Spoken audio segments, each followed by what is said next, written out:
10वीं पास बहू। काजल की शादी सुमित के साथ हो गई।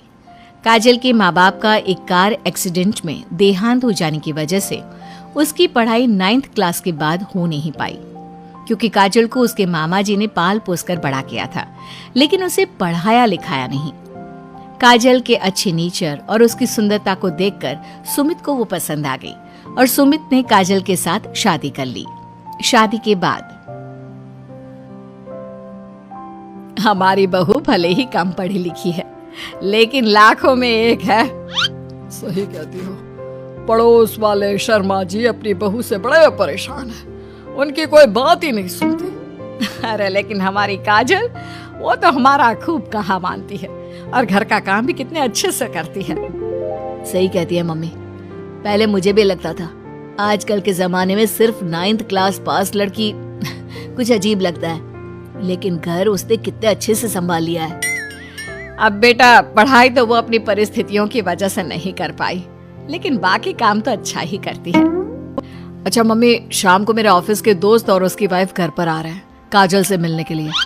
अरे ये तो बहुत अच्छी बात है बेटा, लेकर आओ तुम्हारे दोस्तों को। शाम के वक्त काजल, ये मेरा दोस्त अजय है और ये उसकी पत्नी सोनाली।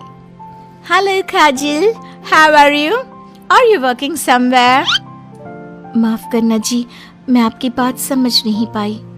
आई एम सॉरी, मैं बस ये पूछना चाह रही थी कि क्या तुम कहीं पर जॉब करती हो या हाउसवाइफ हो? जॉब? आपका मतलब नौकरी ना, लेकिन वो मैं कैसे कर सकती हूँ? ये तुम्हारी वाइफ क्या कह रही है? क्या तुम अपनी वाइफ को जॉब नहीं करवाना चाहते? अरे नहीं नहीं दोस्त, वो बात नहीं है। एक्चुअली काजल सिर्फ 9th पास है ना, इसलिए।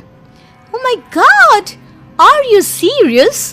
सुमित आजकल के जमाने में और सिर्फ 9th पास? आजकल तो गांव की लड़कियां भी कॉलेज की पढ़ाई पूरी करती है। काजल, क्यों पढ़ाई नहीं की तुमने? बस मेरे सामने कुछ ऐसी प्रॉब्लम थी जिसकी वजह से मैं पढ़ाई नहीं कर पाई जी।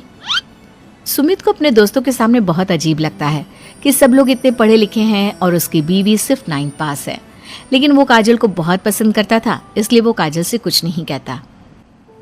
लगता है इनको इनके दोस्त के सामने बहुत अपमान जैसा महसूस हो रहा है। मुझे आगे की पढ़ाई करनी चाहिए, कम से कम 10वीं पास करना तो बहुत ज़रूरी लगता है।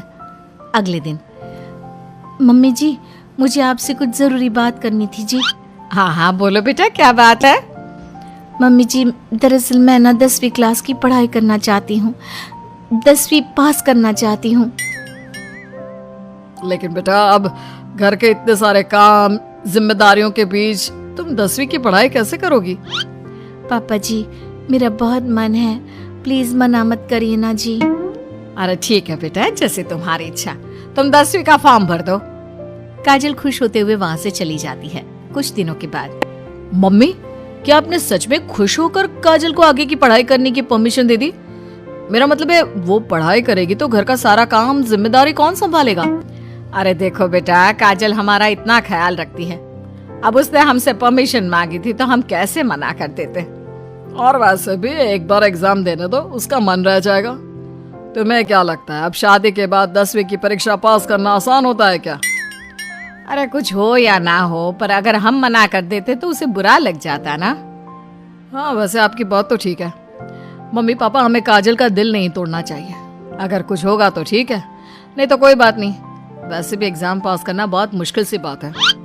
1 महीने के बाद, मम्मी जी, मुझे 10वीं का एग्जाम देना था, लेकिन एक प्रॉब्लम है।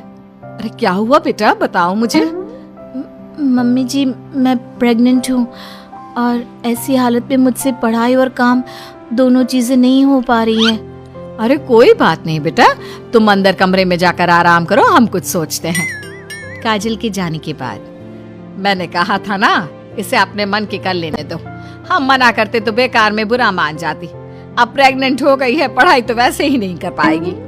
सही कहती हो तुम, लेकिन मुझे लगता है कि बहू का 10वीं पास करने का बहुत मन था। मम्मी, उस दिन जब मेरे दोस्त घर पर आए थे ना, तो मैंने काजल का चेहरा देखा था। वो बहुत उदास हो गई थी, शायद उन लोगों के सामने खुद को काफी नीचा महसूस कर रही थी। अरे लेकिन बेटा, हमने तो परमिशन भी दे दी ना। अब प्रेगनेंसी और घर की जिम्मेदारियों के चलते कैसे सबको संभालेगी?